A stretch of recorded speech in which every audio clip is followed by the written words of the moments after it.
आप सभी प्यारे बाल श्रोताओं के लिए आपके अपने रेडियो कार्यक्रम बाल किलकारी के 89 अंक के साथ हाजिर है आपका रेडियो दोस्त वैभव।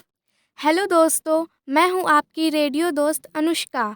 आप सभी प्यारे बाल श्रोताओं को हम दोनों का प्यार भरा नमस्कार। दोस्तों, आज हम आपके लिए लेकर आए हैं ढेर सारी जानकारियाँ और ढेर सारा मनोरंजन। सबसे पहले हम जानेंगे ग्रीष्म ऋतु के बारे में। जैसा कि दोस्तों अभी गर्मी का मौसम है और लगभग जून तक गर्मी का मौसम बरकरार रहेगा। हाँ वैभव, यह तो तुमने सही ही कहा। गर्मी तो वैसे सितंबर तक लगती है। अरे नहीं, मैं वह गर्मी के महीने की बात कर रहा हूँ जो अप्रैल से लेकर लगभग जून तक रहती है, क्योंकि इन महीनों में प्रचंड गर्मी व गर्म हवाएं चलती हैं, जिसे हम लू भी कहते हैं। हाँ, सही ही कहा। इन महीनों में तो हमारा स्कूल भी बंद रहता है। हाँ, स्कूल भी बंद रहता है, पर तुम्हें पता है स्कूल क्यों बंद रहता है? हाँ, क्योंकि इन महीनों में गर्म हवाएं चलने की वजह से काफ़ी गर्मी होती है, जो हमारे स्वास्थ्य के लिए हानिकारक हो सकती है और हमारा तबीयत भी खराब हो सकता है। बिल्कुल सही कहा तुमने। तो आइए दोस्तों, जानते हैं गर्मी के मौसम के बारे में। ग्रीष्म ऋतु भारत की प्रमुख 4 ऋतुओं में से एक ऋतु है। भारतीय गणना के अनुसार ज्येष्ठ आषाढ़ के महीनों में ग्रीष्म ऋतु का आगमन होता है। भारत में सामान्यतः 15 मार्च से लेकर 15 जून तक ग्रीष्म ऋतु पाई जाती है। इस ऋतु में पूरी पृथ्वी ही गर्म हो जाती है।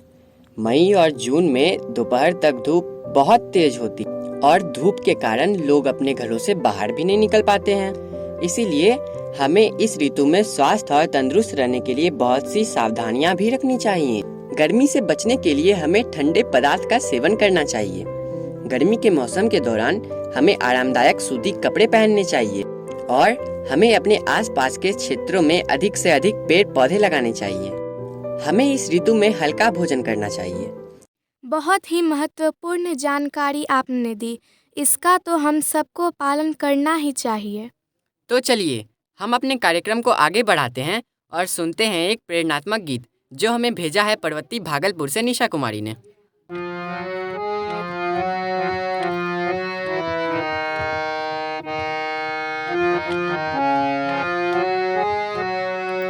दीवारें ऊंची हैं, गलियां हैं तंग, लंबी डगर है पर हिम्मत है संग, पाँव पे छाले हैं, सांसें बुलंद, लड़ने चली हूँ आजादी की जंग। बेखौफ आजाद है जीना मुझे, बेखौफ आजाद है रहना मुझे, बेखौफ आजाद है जीना मुझे, बेखौफ आजाद है रहना मुझे। रीति की जंजीरें खा गई जंग, न्याय के मंदिर भी हो गए भंग, जमाना चले ना चले मेरे संग, बोलूंगी हल्ला आवाज दबंग।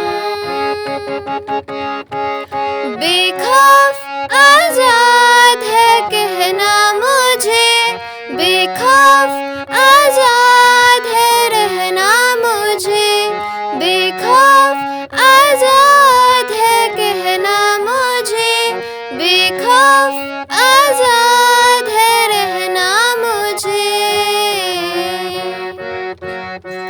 छोटे जिस्म पर मरहम उमंग, लाश नहीं हूँ मन जिंदा पतंग, दिल में उम्मीदें और खुशियों के रंग, हर आंसू बनेगा एक नई तरंग।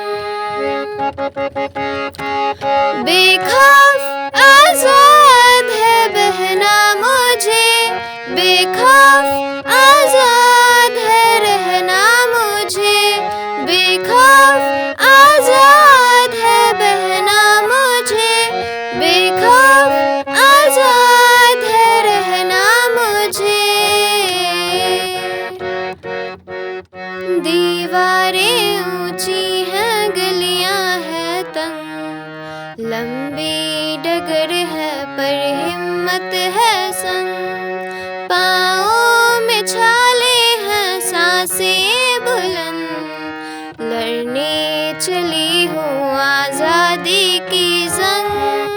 बेखौफ आजाद है जीना मुझे, बेखौफ आजाद है रहना मुझे, बेखौफ आजाद है जीना मुझे, बेखौफ आजाद है रहना मुझे।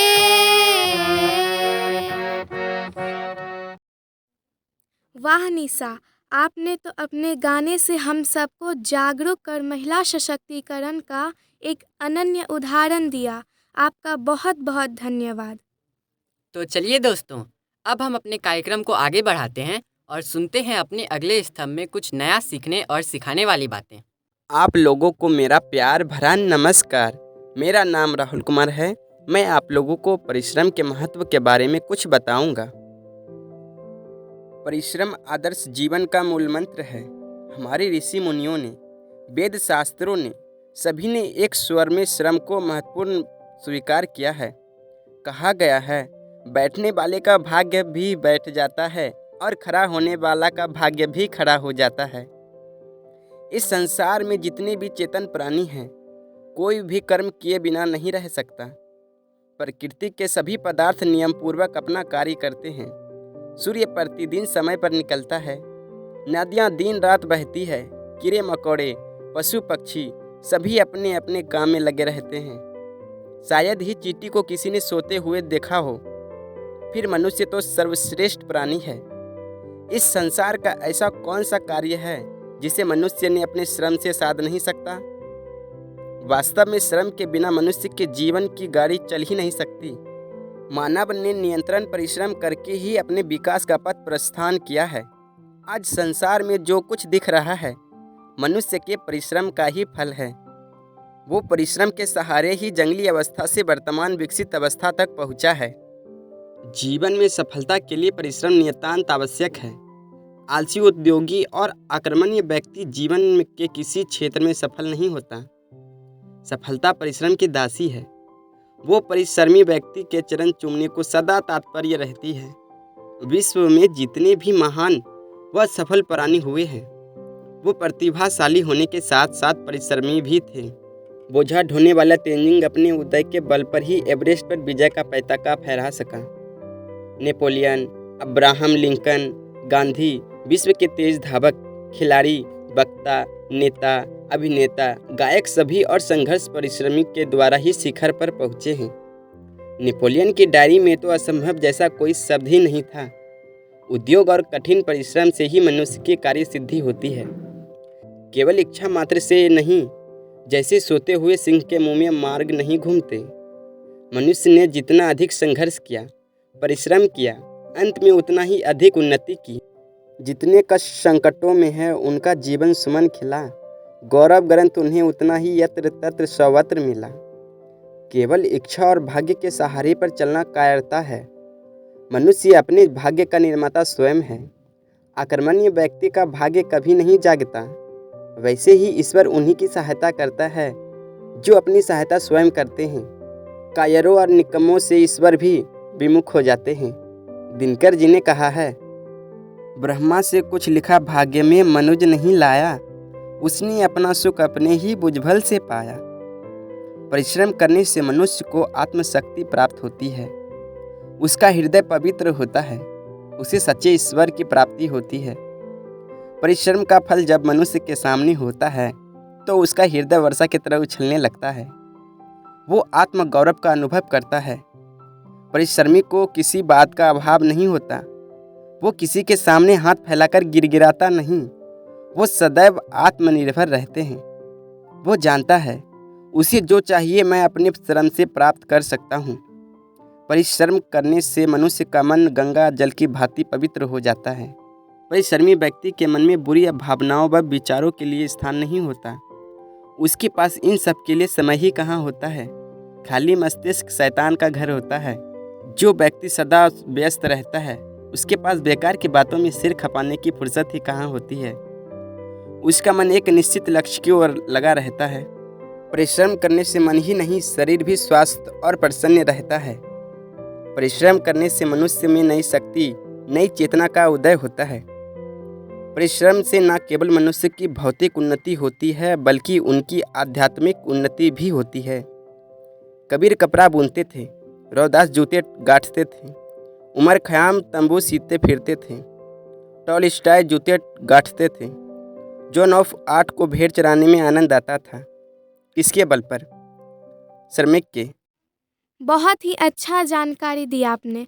तो चलिए दोस्तों, हम अपने कार्यक्रम को आगे बढ़ाते हैं और बुलाते हैं अपने दोस्त सूर्यांश साकेत को और पूछते हैं पहेलियाँ और जानते हैं हमारे पिछले रेडियो कार्यक्रम में पूछे गए पहेली के सही जवाब को।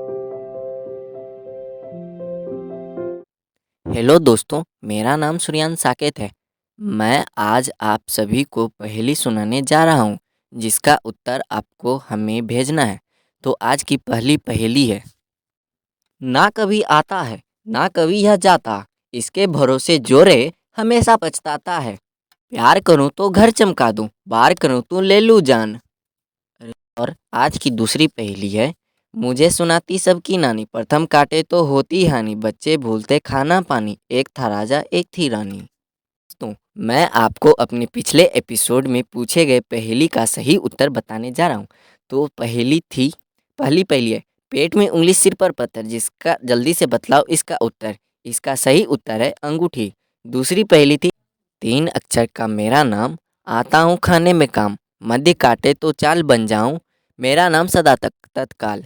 इसका सही उत्तर है चावल। और इन पहेलियों का सही उत्तर भेजने वाले साथियों के नाम है बांका से ऋतिक और भागलपुर से रुद्रानी। दोस्तों, आशा है कि आज की पूछे गए पहेली का जवाब आप हमें ज़रूर भेजेंगे। धन्यवाद। जी ज़रूर प्यारे दोस्तों, इन पहेलियों का सही जवाब आप हमारे व्हाट्सएप नंबर 7542029695 पर कॉल या मैसेज द्वारा बता सकते हैं। तो चलिए दोस्तों, कार्यक्रम को आगे बढ़ाते हैं और सुनते हैं कविता।